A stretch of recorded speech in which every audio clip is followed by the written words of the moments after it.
नमस्कार मित्रों, शेयर बाजार में आज दूसरे दिन गिरावट जारी रही है। सेंसेक्स आज 239 पॉइंट माइनस में क्लोज है और निफ्टी भी 73 पॉइंट माइनस में क्लोज है।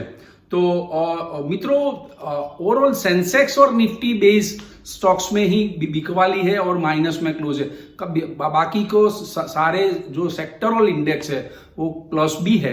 तो उसके बारे में आज के वीडियो में चर्चा करेंगे और F&O की एक्सपायरी भी कल है तो उसके बारे में डिस्कस करेंगे और टेक्निकल लेवल्स के बारे में बताएंगे कि आज जो मार्केट में क्लोजिंग आया है तो उसका टेक्निकल रीजन कैसे, टेक्निकल नजरिए से देखा जाए तो मार्केट कैसा है और आगे वाले दिनों में कैसा रहेगा, एक्सपायरी कैसी रहेगी, नया कॉन्ट्रैक्ट जून का शुरू होगा तो कैसा रहेगा। और सेबी का एक बहुत बड़ा स्टेटमेंट्स आया है तो उसके बारे में मैं आपको बताने वाला हूं, तो आप ये वीडियो को अंत तक देखिएगा। मित्रों, इन्वेस्टिंग A to Z में आपका स्वागत है। मैं भरत पंचाल। सबसे पहले देख लेते हैं सेंसेक्स और निफ्टी की मूवमेंट।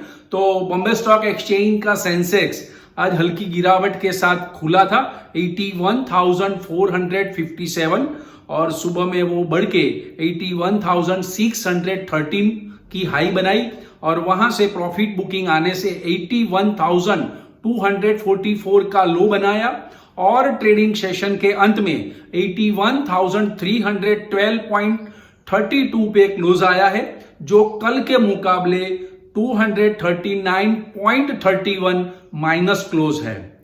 नेशनल स्टॉक एक्सचेंज का निफ्टी 24,832 पे खुला, सुबह में वो बढ़ा 84,864 की हाई बनाई और वहां से वो गिर के 24,737 का लो बनाया और ट्रेडिंग सेशन के अंत में 24,752.45 पे बंद रहा है, जो 73.75 माइनस में क्लोज है।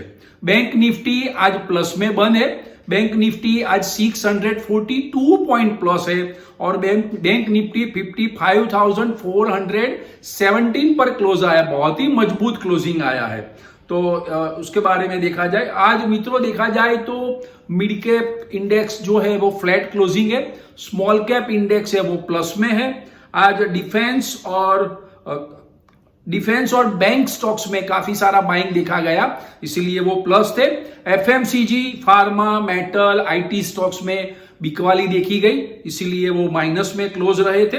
तो सबसे मित्रों, एडवांस टेकलाइन रेशियो भी आज पॉजिटिव रहे हैं और आज के टॉप गेनर्स और टॉप लूजर्स पे नजर डाल देते हैं। तो आज के टॉप गेनर्स है HDFC लाइफ, BEL, बजाज फाइनेंस, हीरो मोटो और भारती एयरटेल। टॉप लूजर्स है आज के इंडसइंड बैंक, अपोलो हॉस्पिटल, अल्ट्राटेक सीमेंट, हिंदाल्को और नेस्ले। मित्रों, डाउ जोन्स तो कल बहुत बढ़िया तरीके से चला था, 740 पॉइंट प्लस बंद आया था। नेस्डेक भी 461 पॉइंट प्लस में बंद आया था, लेकिन आज मार्केट में, ग्लोबल मार्केट में उनकी कोई इफेक्ट देखने को नहीं मिली है। यूरोपियन स्टॉक मार्केट 2 दिन की तेजी के बाद आज गिरावट में बंद थे। एशियाई स्टॉक मार्केट में मिश्र वातावरण था, ऐसा कुछ चाम देखने को नहीं मिला है। लेकिन आज पूरे दिन डाउ जोन्स का फ्यूचर है वो 90 पॉइंट माइनस में ट्रेड कर रहा है। तो आज मार्केट डाउ जोन्स का माइनस में रहेगा, ऐसा अनुमान कर सकते हैं। और मित्रों, आज एक न्यू IPO का लिस्टिंग भी हुआ है। बेल राइस करके IPO था, 43 टाइम्स वो भर गया था, यानी 43 गुना वो भरा गया था और 90 रुपीज में उन्होंने IPO दिया था। उसकी प्राइस में 90 रुपीज थी, आज 100 रुपीज में उसका लिस्टिंग हुआ, यानी 11% की लिस्टिंग गेन हुई है जिसको लगा है शेयर उसको। और आज जब मार्केट बंद हुआ बेल राइस का तो 97.41 पे बंद रहा है, जो कि 8% से ज्यादा की गेन मिल रही है शेयर होल्डरों को। और मित्रों, Q4 के कुछ कंपनियों के नतीजे आए हैं, उसके ऊपर नजर डाल देते हैं। LIC का न्यू बिजनेस प्रीमियम 9% गिरा है, APE भी 3% गिरा है, यानी दबाव में है। तो ये LIC के, लेकिन बताया जा रहा है, जो एनालिस्ट है उन्होंने बताया कि भी LIC का जो रिजल्ट आया है, नतीजे आए हैं, वो अनुमान के मुताबिक ही थे। NMDC का मुनाफा 5% बढ़ के आया है और NMDC का आय भी 8% बढ़ के आई है। ग्रेन्यूल्स का मुनाफा 130 करोड़ से बढ़ के 152 करोड़ आया है। 3M इंडिया का मुनाफा 173 करोड़ से घट के 71 करोड़ आया है और हॉकिंस कुकर का मुनाफा 34 करोड़ से बढ़ के 34 करोड़ आया है। 34.1 करोड़ से बढ़ के 34.4 करोड़ आया है। थोड़ा मामूली हॉकिंस का जो कुकर का मुनाफा बढ़ा है। मित्रों, कॉर्पोरेट कंपनियों के कुछ न्यूज भी आए हैं। अपोलो माइक्रोसिस्टम का उनको 113 करोड़ का नया एक्सपोर्ट ऑर्डर मिला है, जिससे उनके अपोलो माइक्रोसॉफ्ट शेयर के भाव में 10% का उछाल देखा गया था। कल बजाज ऑटो के परिणाम नतीजे आने वाले हैं, तो कल ये बहुत इंपॉर्टेंट दिन रहेगा। और हीरो मोटो की सब्सिडियरी सहयोगी कंपनी है हीरो फिनकॉर्प को IPO लाने के लिए सेबी की मंजूरी मिल चुकी है। तो हीरो फिनकॉर्प आगे वाले दिनों में 3,668 करोड़ का नया IPO लाने वाली है। तो मित्रों, ये थे कॉर्पोरेट कंपनियों के कुछ न्यूज। अब बात करते हैं कि भाई सेबी के चेयरमैन के एक बहुत बड़ा बयान आया है, जिसको बहुत ही इंपॉर्टेंट तरीके से लिया जाना चाहिए। सेबी के चेयरमैन तुहिनकांत पांडे ने आज कहा है कि NSE का IPO की अर्जी ऐसा मामला नहीं है कि जिसको हल नहीं किया जा सकता। इसीलिए ये स्टेटमेंट से नेशनल स्टॉक एक्सचेंज का IPO आने में कुछ देरी नहीं लगेगी। अब ये मामला भी शॉर्ट आउट हो जाएगा, क्योंकि जल्दी टूंक समय में NSE का IPO बाजार में आएगा। ये उनका एक इंडिकेशन है कि ये NSE का IPO लाने के लिए कोई ऐसा मामला नहीं है कि जिसको हल न किया जाए।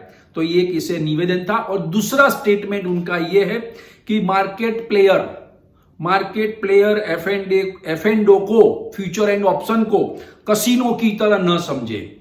एक बहुत बड़ा स्टेटमेंट है उनका। और आगे भी उन्होंने कहा है कि F&O मार्केट में ऑपरेटर की चालबाजी नहीं चलेगी। तो ये भी तीसरा भी बहुत ही बड़ा बयान है। तो इसको मार्केट के तौर के ऑपरेटर और डे ट्रेडर को जो ट्रेडर है उनको ध्यान में रख के दिया गया है कि मार्केट प्लेयर F&O में कसिनो की तरह न समझे और ऑपरेटरों की चालबाजी F&O में नहीं चलेगी। तो ये बहुत बड़ा बयान है उनकी तरफ से। तो मित्रों, हम बात कर रहे थे कि मार्केट दो तरफी मूवमेंट में लास्ट आप देखा जाए तो ये वीक और अगले वाले वीक यानी 8-9-10 दिनों से मार्केट 8-9-10 दिनों से दो तरफी मूवमेंट में रहा है कि भी एक दिन तेजी होती है, 2 दिन मंदी होती है, 2 दिन तेजी होती है। तो मार्केट ऐसे ही चलता है। अब देखिए 5 बार निफ्टी 25,000 के ऊपर गया और प्रॉफिट बुकिंग आ गया, ऊपर में चलता नहीं है। तो आपको क्या करना चाहिए? तो मित्रों, देखा जाए तो टेक्निकली मार्केट काफी स्ट्रांग है, वो तो मैं बोल रहा हूं। लेकिन मार्केट का अभी का जो ट्रेंड है, अभी का जो मार्केट का जो F&O की एक्सपायरी है, कल एक्सपायरी है, उसके पहले आज पोजीशन हल्की हुई है। और जब ऐसे कुछ न्यूज आते हैं तो तेजी बाजार में थोड़ा एक्शन रिएक्शन तो आता है, लेकिन मार्केट टेक्निकली स्ट्रांग है। दूसरी बात बताऊं कि FII का जो सेलिंग प्रेशर था वो बंद हो चुका है। FII थोड़ा हल्का सा थोड़ा बाय कर रही है। तो मार्केट के लिए कोई टेंशन वाली बात अभी नहीं है, लेकिन मार्केट में एक्शन रिएक्शन तो आते रहेंगे और आपको खरीदारी का मौका भी मिलेगा। तो मित्रों देखो 24,800 का कल का लेवल में बोल रहा था निफ्टी में, लेकिन आज 24,800 के नीचे निफ्टी क्लोज आ गया है। तो सतर्क रहने की आवश्यकता है। नीचे में 24,500 दूसरा सपोर्ट लेवल है। तो 24,500 अगर नहीं टूटता है और फिर से दोबारा 24,800 के ऊपर चला जाता है तो मार्केट में नई तेजी दिखेगी। लेकिन ये बार नई तेजी कब दिखेगी? 25,000 के ऊपर चला जाएगा तब नई तेजी दिखेगी। तब तक तो आपको 25,000 की निफ्टी का रेजिस्टेंस रख के आपको प्रॉफिट बुकिंग करना है। ये ध्यान में रखना है आपको, तो नीचे में आपको मिलेगा। लेकिन अगर 25,100 के ऊपर चला जाए तो नई तेजी के आसार रहेंगे और रिकॉर्ड ऊंचाई भी स्पर्श कर सकती है मार्केट लेवल में। तो एक ये बहुत इंपॉर्टेंट लेवल मैंने बताए आपको। और एडवांस नेकलाइन रेशियो तो मार्केट गिरता है, लेकिन इंडेक्स और निफ्टी बेस स्टॉक्स ही गिरते हैं, मिड कैप और स्मॉल कैप तो गिरते नहीं है। वो मार्केट की स्ट्रेंथ दिखा रहे हैं कि भी ये अच्छे सेक्टर है, डिफेंस सेक्टर अच्छे है, बैंक स्टॉक अच्छे है, तो ये मार्केट की स्ट्रेंथ दिखा रहा है। और एफआईआई का सेलिंग है नहीं, मैंने पहले ही बताया। तो मार्केट में ऐसे कोई घबराने की जरूरत नहीं है, दो तरफा मूवमेंट है, आप वेट कर सकते हैं थोड़ा बहुत मार्केट में। और मैं बताने वाला था कि दो तरफा मूवमेंट अभी भी बना रहेगा, क्योंकि कल गुरुवार के दिन मई महीने की एफ&ओ की एक्सपायरी है। शुक्रवार को जून का नया वायदा शुरू होगा, जून एफ&ओ शुरू होगा। तो 2-3 दिन ऐसे ही मार्केट में मूवमेंट बना रहेगा। तो मित्रों, हम बात कर रहे थे मार्केट के ट्रेंड की, तो मैंने तो वो बता दिया सबको आपको। लेकिन मेरे ध्यान में एक बात और आई है, तो मैं दोस्तों आपके साथ शेयर करना चाहता हूं। डिजिटल अरेस्ट की काफी सारी घटनाएं घट रही है, न्यूज़पेपर में भी काफी सारे न्यूज आ रहे हैं कि सोशल मीडिया में काफी सारे लोग टिप्स दे रहे हैं, हम 90% एक्यूरेट टिप्स दे रहे हैं। और कोई भी अनजानी लिंक आती है आपके सोशल मीडिया में, व्हाट्सएप में, इंस्टा में, फेसबुक में, कहीं पर भी, तो कभी कभार लोग लालच में आ जाते हैं और 90% का मुनाफा लेने के लिए दौड़ जाते हैं और अनजानी लिंक को क्लिक करके उसमें जुड़ जाते हैं, व्हाट्सएप ग्रुप में भी जुड़ जाते हैं और वहां इन्वेस्टमेंट करते हैं, ट्रेड करते हैं वहां जाके इन्वेस्टमेंट करके। तो और पैसा कुछ मिलता नहीं है वहां पर और धोखाधड़ी का मामला हो जाता है। तो आप ऐसे अनजानी कोई लिंक है उस पर क्लिक ना करिए, किसी के ऊपर विश्वास नहीं करिए। आपका जहां अकाउंट है, डीमैट अकाउंट है और ब्रोकर के वहां ट्रेडिंग अकाउंट है, वहीं आप इन्वेस्टमेंट करिए, वहीं आप ट्रेड करिए। दूसरी कोई जगह आप कोई लालच में फंसे नहीं, ऐसा मेरा बोलना है। तो डिजिटल अरेस्ट की काफी सारी घटनाएं बनती है, लेकिन ऐसे कोई रातों रात मुनाफा आपको नहीं देता है, इतना तो समझ जाओ।